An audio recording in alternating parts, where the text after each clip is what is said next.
नमस्कार, India 29 news में आपका स्वागत है। हम इस समय लक्सर विधानसभा पे मौजूद है और आज हमारे साथ जो इस समय जुड़े हैं वो है अजय वर्मा। सवालों का सिलसिला शुरू करने से पहले मैं कुछ अजय वर्मा जी के बारे में आप दर्शकों को बताना चाहूँगा।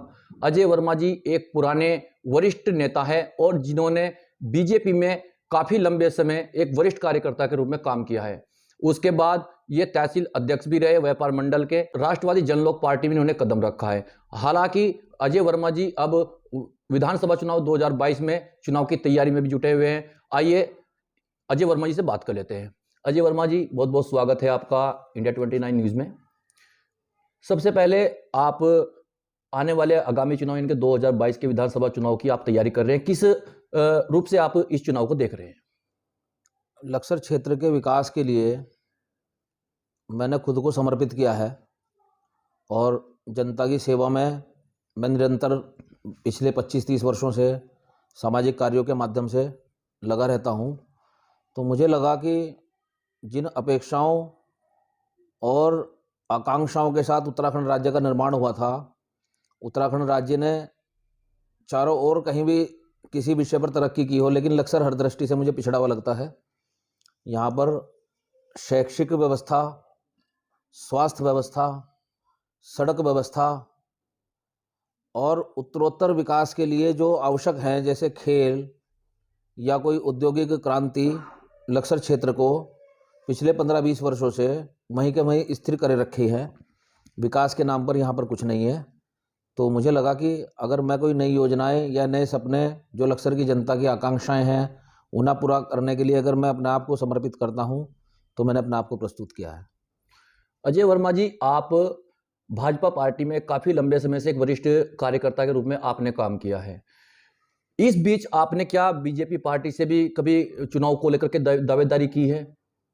देखिए, चुनाव की दावेदारी का विषय अब आता, लेकिन उससे पहले ही मेरे दिमाग में राष्ट्रवादी हमारे भाई शेर सिंह राणा जी का विषय जब मेरे सामने आया, तो मुझे लगा कि ये व्यक्ति कुछ नया करने की इसमें इच्छा शक्ति भी है। और उन्होंने राजनीतिक दल एक खड़ा किया जो हमारी आइडियोलॉजी से मिलता जुलता था, इसलिए मैंने शेर सिंह राणा भाई को ज्वाइन किया। और आज उनकी पार्टी ने जब मेरे लिए तय किया कि मेरे लिए आदेश किया कि मुझे यहाँ पर चुनाव लड़ना है, तो मैंने सहमति जता दी है, मैं चुनाव लड़ रहा हूँ। राष्ट्रवादी पार्टी आपने ज्वाइन की है, तो एक राष्ट्रवादी पार्टी एक पार्टी जो है एक उत्तराखंड में एक नई पार्टी है और आप विधानसभा चुनाव भी लड़ने जा रहे हैं, तो किस तरीके से देखते हैं कि जनता कहीं ना कहीं राष्ट्रवादी पार्टी के हित में समर्पित होगी? देखिए, उत्तराखंड की जनता और खासकर विशेषकर मैं कहूँ कि लक्सर की जनता अपने यहाँ से भाजपा, कांग्रेस और बसपा के प्रत्याशी को पहले जिता चुकी है, लेकिन जो अपेक्षित विकास की जो दरकार लक्सर क्षेत्र को थी, उस कसौटी पर कोई भी विधायक खरा नहीं उतरा। इसलिए जब ये नई पार्टी का उदय हुआ तो मुझे भी लगा कि क्योंकि पिछले जो 3 अनुभव थे बसपा, कांग्रेस और भाजपा के, वो मुझे कुछ विशेष नहीं लगे। कोई विशेष उल्लेखनीय उपलब्धि लक्सर विधानसभा की है नहीं। तो मुझे लगा कि ये नए विचार का युवा एक संगठन लेकर चला है, तो मगर इसके साथ जुड़ते हैं और मुझे अच्छा लग रहा है उनके साथ क्षेत्र में काम करना भाई साहब के। और क्षेत्र की जनता भी हम लोगों को हाथों हाथ ले रही है, अच्छा रिस्पॉन्स मिल रहा है। वर्मा जी, आप राष्ट्रवादी जनलोक पार्टी से चुनाव लड़ने की तैयारी कर रहे हैं और भी कई चेहरे हैं, बीजेपी के भी चेहरे हैं और कांग्रेस के भी है, अदर पार्टी के भी चेहरे हैं। तो इस चुनाव को आप कितना आसान मान रहे हैं? किस तरह की चुनौती देख रहे हैं कि इसमें सामने आएगी? चुनाव लड़ने में कोई भी चेहरा बड़ा है छोटा नहीं है। सब जनता के सामने हाथ जोड़ के वोट मांगने जाएंगे। जो मांगने वाला है तो वो छोटा है और देने वाली जनता है वो बड़ी है। जनता जनार्दन है, वो जिसे अपने उपयुक्त समझेगी उसको आगे बढ़ाएगी। तो ये तो पूरा का पूरा जनता के ऊपर निर्भर है कि जनता अपनी अपेक्षाओं को कहाँ देखती है कि कहाँ पूरा कर पाएगी। कुछ बाहरी लोग भी यहाँ पे ट्राई कर रहे हैं। मैंने सुना है किसी पार्टी से भी कल परसों किसी का टिकट हुआ है, शहजाद जी का टिकट हुआ है बीएसपी से। वो क्षेत्र के लिए नए हैं, चंद लोगों के अलावा वो क्षेत्र में किसी को जानते नहीं है। और मुझे विश्वास है कि जनता उन्हें, और पहले क्योंकि भाजपा का यहाँ पे 2 कार्यकाल से विधायक है पहले से, तो उसके कारनामे और उनकी कार्यशैली लोग देख चुके हैं। तो मुझे लगता है कि जनता नए व्यक्ति को अवसर देगी, मौका देगी मुझे। वर्मा जी, आपके द्वारा कुछ समय पहले अभी एसडीएम के माध्यम से जो माननीय उत्तराखंड के सीएम हैं उन्हें ज्ञापन सौंपा गया था, जिसमें 5 सूत्रीय मांग को लेकर के आपने एक ज्ञापन दिया था। हाँ। तो वो 5 सूत्रीय मांगों में से क्या एक भी मांग अब तक पूरी हुई है? देखिए, जब हम सरकार में ना हो तब हम एसडीएम या डीएम के मार्फत कोई ज्ञापन देकर सरकार से जनता के हित में कोई मांग करते हैं। अब वो सरकार की कार्यशैली किस प्रकार की हो कि वो जनता की आवाज़ सुन के वाजिब बातों को मान ले और उन कार्यों को करा दे। लेकिन अभी तक जो है निराशा हाथ लगी है। प्रदेश के मुख्यमंत्री जो काफ़ी युवा और कर्मठ बताए जाते हैं भाजपा द्वारा, लेकिन उनके द्वारा विपक्ष का किसी मांग को ना सुनना और वाजिब जो जनता के हित की मांग है वो ना सुनना, मुझे ये दर्शाता है कि उनमें भी कहीं ना कहीं योग्यता की कुछ कमी है। वर्मा जी, उत्तराखंड के मुख्यमंत्री पुष्कर सिंह धामी का जब लक्सर दौरा हुआ तो उन्होंने कई तरह की घोषणाएं की थी। की गई घोषणा पूर्ण रूप से जारी हो पाई है? मुझे तो भाजपा के जो अक्लमंद लोग हैं उन पे ही तरस आता है। जब यहाँ पर अनुभव के नाम पे बताया गया तो त्रिवेंद्र सिंह रावत जी को बनाया गया था कि भाई ये बहुत योग्य है और कर्मठ है, उन्हें बना दिया।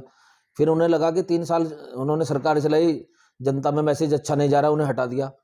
फिर आनन फानन में वो बिना किसी नियमावली को देखे तीरथ सिंह रावत जी को लाए। अब तीरथ सिंह रावत जी को भी नियम के कारण, क्योंकि उपचुनाव हो नहीं सकता था, उन्हें भी हटाना पड़ा। और अब ये युवा चेहरा बताकर कि भाई योग्य, कर्मठ और युवा तूफानी पता नहीं क्या क्या घोषणा करके नए मुख्यमंत्री को यहाँ पे पेश कर दिया, जनता पे थोप दिया कि वह चुनावी घोषणाएं और मुंगेरी लाल के हसीन सपने वाला उनका गठबंधन है। जनता को मुंगेरी लाल की तरह हसीन सपने वो दिखा के चले गए लक्सर में। उनके द्वारा की गई एक भी घोषणा अभी तक धरातल पर नहीं उतरी है। उनको आए हुए लक्सर में लगभग 50 दिन का समय हो गया है और 20-30 दिन में या 1 महीने में लगभग आचार संहिता लग जाएगी, तब ये लोग कहेंगे कि हम तो करना चाहते थे, हमें समय कम मिला। अरे भाई, 50 दिन में मुख्यमंत्री जी जो आप घोषणा करके गए उनका जीओ पास करते हैं आप। जितने सब्जबाग लक्सर की जनता को दिखा के गए हैं, जनता उनका एक एक सवाल का जवाब पूछेगी चुनाव में। उन्हें खुद पता चल जाएगा अपनी प्रत्याशी की हैसियत और औकात का। और संजय गुप्ता जी लक्सर विधानसभा से 2 पंचवर्षीय योजना में विधायक रहे हैं। क्या उनके द्वारा इन 10 सालों में ऐसी कोई उपलब्धि लक्सर क्षेत्र को दी गई है जिससे वो चुनाव में मैदान में दोबारा उतरने का प्रयास कर रहे हैं? हमारी विधानसभा के जितने भी प्रमुख मार्ग हैं इस एनएच को छोड़कर प्रत्येक में गड्ढे ही गड्ढे, गड्ढे ही गड्ढे, गड्ढे ही गड्ढे हैं। और अभी एक नई ताजी सड़क बनी है इस्माइलपुर से लेकर सुल्तानपुर तक की, वो 8 दिन भी नहीं चल पाई, वो सड़क टूटने लगी है। उसके अलावा प्रत्येक गांव में 10-20, 2-2, 2.5-3-3 मीटर की सड़क लगा के उन्होंने बोर्ड लगा दिया है। अपना प्रचार प्रसार करने में कोई कमी नहीं है और जनता के विकास से उनका कोई मतलब नहीं है। वर्मा जी, लक्सर विधानसभा को ऐसे कौन से मुख्य आप उन विकास को लक्सर के धरातल पे उतारोगे? लक्सर के क्षेत्र, विधानसभा क्षेत्र में कम से कम 10 जो हाई स्कूल हैं वो उच्चीकृत करके इंटर कॉलेज किए जाने की आवश्यकता है और लगभग 8 इंटर कॉलेज हैं जिनको परिष्कृत करके और अपग्रेड करके उनको डिग्री कॉलेज बनाए जाने की आवश्यकता है। लक्सर क्षेत्र में एक भी राजकीय डिग्री कॉलेज नहीं है, कोई महिला विद्यालय नहीं है। जो 10-20 साल 30 साल पहले से चला रहा है बस वही चल रहा है। उपलब्धि के नाम पे लक्सर विधायक 0 है। यहाँ पर कुछ सड़कों का निर्माण करके विधि को खुर्द-बुर्द करके जो निधि आती है इनकी सरकारी, उसके अलावा इस विधायक की कोई उपलब्धि नहीं है।